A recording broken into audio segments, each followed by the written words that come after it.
IBPS PO prelims में अभी भी आपके 50 से 60 परसेंटाइल आ रहे हैं। इंग्लिश में आपकी एक्यूरेसी गड़बड़ आ रही है, क्वांट्स में आपकी स्पीड नहीं आ रही, जिसके कारण आते हुए क्वेश्चन छूट जा रहे हैं, और रीजनिंग में आपके पजल्स अभी भी टाइम से नहीं बन रहे। तो हाय फ्रेंड्स, स्वागत है आपका गाइड टू सक्सेस में।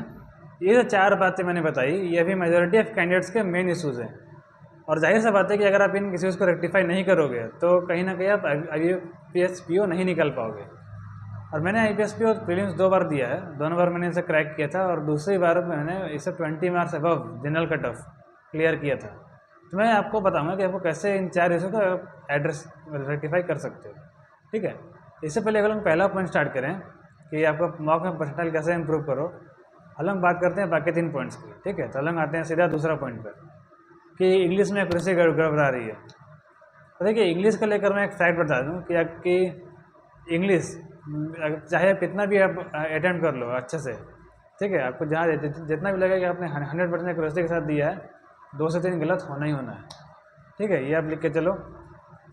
मैं भी जब इंग्लिश में अटेम्प्ट करता था मॉक्स में, एग्जाम में भी इवन, तो जैसे मैंने 25 अटेम्प्ट किया है, तो मैं सोचता था कि 22, 23 मतलब 23 से अब सही होगा ही होगा, लेकिन 20, 21 ही होता था। ठीक है, तो वो इंग्लिश को, ये जस्ट इंग्लिश में ये है ही, आप कभी भी मतलब 100% एक्यूरेसी है एक बहुत रेयर थिंग इंग्लिश में। ठीक है, तो अगर जनरली मैं आपको बताऊं तो इंग्लिश में अगर आपकी एक्यूरेसी 85 या उससे ऊपर, इवन 80 से भी ऊपर है, तो ठीक है, आप एक्यूरेसी को लेकर पागल मत हो अभी। ठीक है, इंग्लिश के लिए अगर आप 80 से नीचे है तो आप प्रैक्टिस करो। ठीक है, सेक्शनल मॉक लगाओ, जितना मॉक लगाओ उतना। जब आप 3-4 सेक्शनल मॉक लगा लोगे तो अपने आप आपको वो एरियाज़ पता चल जाएंगे जहाँ आपकी एक्यूरेसी गड़बड़ा रही है तो आप उन एरियाज़ को कवर कर लो। अगर आपकी एक्यूरेसी एक ही टॉपिक या 1-2 टॉपिक पे गड़बड़ा रही है तो कुछ नहीं करना आपको, बस उन 2 टॉपिक्स को मतलब आपको क्वेश्चन प्रैक्टिस करना है। आप यूट्यूब पे जाओ, लिखो, जैसे मान लो आप इधर डिटेक्शन में गलती कर रहे हो, तो इधर detection for IBPS PO prelims का बहुत सारे वीडियोज आ जाएंगे। ठीक है, सबको मतलब देखो एक लाइन बाय लाइन, और क्वेश्चन देखो, अपने से बनने की कोशिश करो, उसके बाद आप सोल्यूशन देखो। अपने से अगर आपको बन जाएगा तो कॉन्फिडेंस बढ़ेगा, नहीं बनता है तो फिर जब टीचर समझाएंगे तो अच्छे से आपको समझ में आएगा। ठीक है, तो इससे आपका 10 दिन ऐसे करोगे तो डेली आप सेशन मॉक लगाते रहें 2-3, तो आपका हो जाएगा। इनकेस अगर जैसे काफ़ी सारे टॉपिक्स, 5-6 टॉपिक्स पे आपका थोड़ा बहुत एक्यूरेसी गड़बड़ा रहा है, तो इस केस में क्या करना है, अब सारे टॉपिक्स आप 10 दिन में फिर से पढ़ोगे नहीं, तो आप क्या करो कि मिनिमम 2 एटलीस्ट, ठीक है, और 3 अगर हो पाए तो। अगर आप सिर्फ प्रिपरेशन कर रहे हो तो 3 तो मॉक का तो टाइम निकाल ही सकते हो। सेक्शनल मॉक की बात कर रहा हूँ मैं। डेली आप लगाओ 2-3 सेक्शनल मॉक। ठीक है, और इससे क्या होगा कि आपको जो भी टॉपिक्स है उसको आप जब मॉक दोगे और एनालाइज करोगे तो आपको वो क्लियर हो जाएगा, वो कवर हो जाएगा। ठीक है, ये 10 दिन तक करोगे आप, 25+ मार्क्स हो जाएंगे आराम से, आपको वो हो जाएगा। ठीक है, तो इंग्लिश का एक्यूरेसी इसी के साथ आपकी ख़त्म हो जाएगी। फिर आते हैं हम नेक्स्ट कि क्वांट्स में स्पीड नहीं आ रही, जिसके चलते आते हुए क्वेश्चन छूट जा रहे हैं। तो देखिए, क्वांट्स में अगर आप स्पीड नहीं लाओगे तो जाहिर सी बात है आप लास्ट क्वेश्चन तक पहुँच ही नहीं पाओगे। और स्पीड लाना कैसे है, मैंने आपको बहुत बार वीडियोज़ में कहा था कि कैलकुलेशन प्रैक्टिस कितना इंपॉर्टेंट है। ठीक है, वो इसलिए इंपॉर्टेंट है क्योंकि 15 मार्क्स का जो आपका मिनिमम रहता है क्वांट्स में, वो स्पीड मैथ्स रहता है। Speed maths purely calculation based है। ठीक है, तो उस 15 क्वेश्चन को आप अगर आप आपकी अगर स्पीड अच्छी है कैलकुलेशन की, तो आप 15 क्वेश्चन को 4 मिनट में निपटा दोगे। फिर बाकी आपका बचा DI और अरिथमेटिक, वो तो फिर आपका कॉन्सेप्ट है। ठीक, वहाँ भी कैलकुलेशन का काफ़ी काम है, DI में भी आप कैलकुलेशन का कोई काम आती ही है। ठीक है, तो अगर आपकी जैसे अभी भी आप गड़बड़ा रहे हो स्पीड प्रैक्टिस करके भी, तो क्या करना है, जैसे अगर आप कैलकुलेशन स्पीड जैसे आप आधा घंटा कर रहे हो तो आप उसको 1 घंटा तक कर दो। ठीक है, 1 घंटा करो, और डेली मतलब 50 क्वेश्चन स्पीड में आज के लगाओ। आप प्लान कर लो कैसे कैसे लगाओगे। जैसे आज सिंप्लीफिकेशन और अप्रोक्सीमेशन मिला के 50 लगाने हैं, लगाओ। फिर कल मिसिंग नंबर, रॉन्ग नंबर और क्वालिटी भी लगाने हैं 50, वैसे लगाओ। ठीक है, अच्छा, अब कोई के बच्चों को ये रहता है कि सिंप्लीफिकेशन, अप्रोक्सीमेशन और क्वाड्रेटिक ये सब तो बन जाते हैं उनसे, लेकिन जब missing number, wrong number series की बात आती है तो वो नहीं बनता। ठीक है, और क्योंकि ये बाकी सारे तो कैलकुलेशन बेस्ड है, इसमें आपको पैटर्न आइडेंटिफाई करना है। तो इसके लिए क्या करना है, आप कुछ नहीं, आपके पास अगर कोई बुक है या PDF है, चाहे कुछ भी नहीं है, तो तो आप यूट्यूब से लिखो missing number and wrong number series for IPS PO prelims, ठीक है, फिर से सारा वीडियो आ जाएगा। आप सबको लाइन बाय लाइन देखो, ठीक, क्वेश्चन आएगा अपने से सॉल्व करो पॉज करके, बन जाएगा तो बहुत अच्छा, नहीं बनेगा तो टीचर से जब समझाएंगे तो आप समझना, ठीक है। ऐसा करके आप डेली मतलब 50 क्वेश्चन एटलीस्ट जब आप लगाओगे मिसिंग नंबर और रॉन्ग नंबर सीरीज मिला के, एग्जाम से पहले जब आप 500 क्वेश्चन लगा लोगे तो अपने आप एग्जाम से 2 दिन पहले आप इसको आकलन करना कि अपने आप आपको कुछ चेंज दिखेगा, ठीक है, और वो missing number wrong number series का आपको डर जो है वो ख़त्म हो जाएगा, ठीक है। तो ये हो गया स्पीड मैथ्स का लोचा। फिर इस बाद जब आप आगे बढ़ोगे तो DI आपकी आती है, DI 10 नंबर की आती है, और DI 10 नंबर की आती है और उसके बाद कैलकुलेशन तो उसमें भी है, तो एक कैलकुलेशन स्पीड आपने अगर तेज़ कर ली तो DI में भी काफ़ी बूस्ट मिलेगा आपको।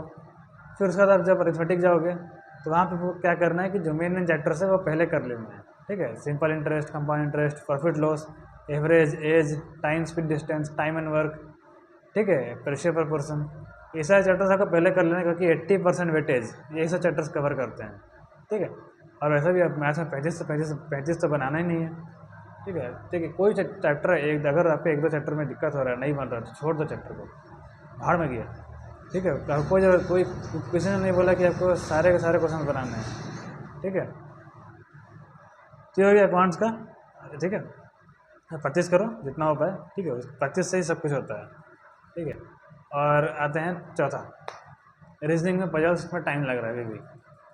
तो देखिए रीजनिंग में पजल्स में टाइम इसलिए ये इशूज़ अभी भी बरकरार इसलिए है क्योंकि मेजोरिटी ऑफ कैंडिडेट जो है ना, मतलब मेजोरिटी मतलब आधा से ज़्यादा अभी मतलब टाइमर लगा के बनाने से उनको डर लगता है, ये फैक्ट बात है।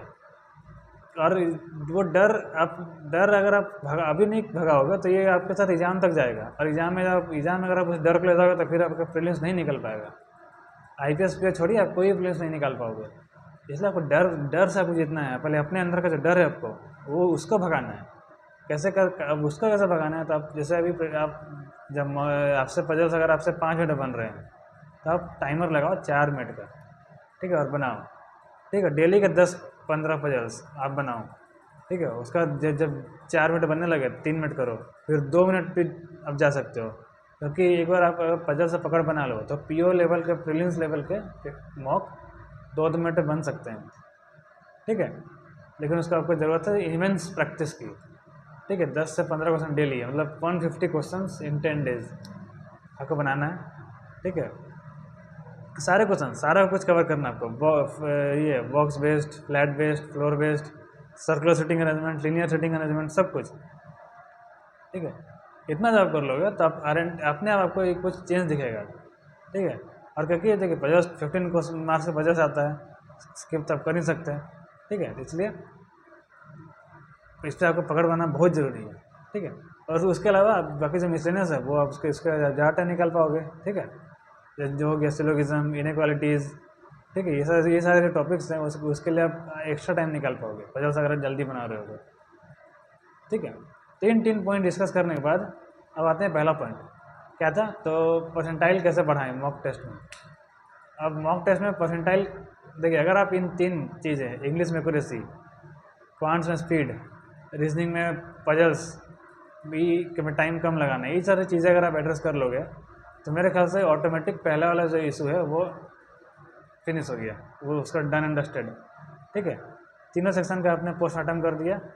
हाँ, आप जब मॉक लगा रहे होगे तो एक काम करना, जैसे आप मॉक में अपना एक पेपर अटेम्प्टिंग स्ट्रैटेजी सेट कर लेना। वो क्या होता है, जैसे मैं जब मॉक एग्ज़ाम देता था तो एग्ज़ाम में मेरा सेट था इंग्लिश में RC लास्ट में, भले पहला क्वेश्चन RC का आ जाए लेकिन अटेम्प्ट नहीं करना है, सीधे लास्ट में।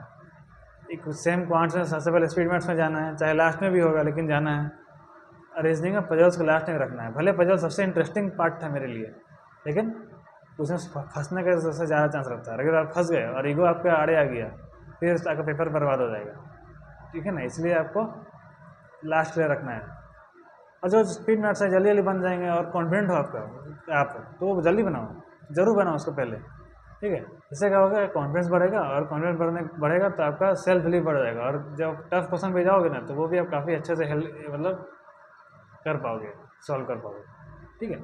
तो आई होप कि इस वीडियो में आपको काफ़ी कुछ मदद मिला होगा। और भी कोई डाउट हो तो मुझे ज़रूर बताएं कमेंट में, टेलीग्राम चैनल में बताएं, ठीक है।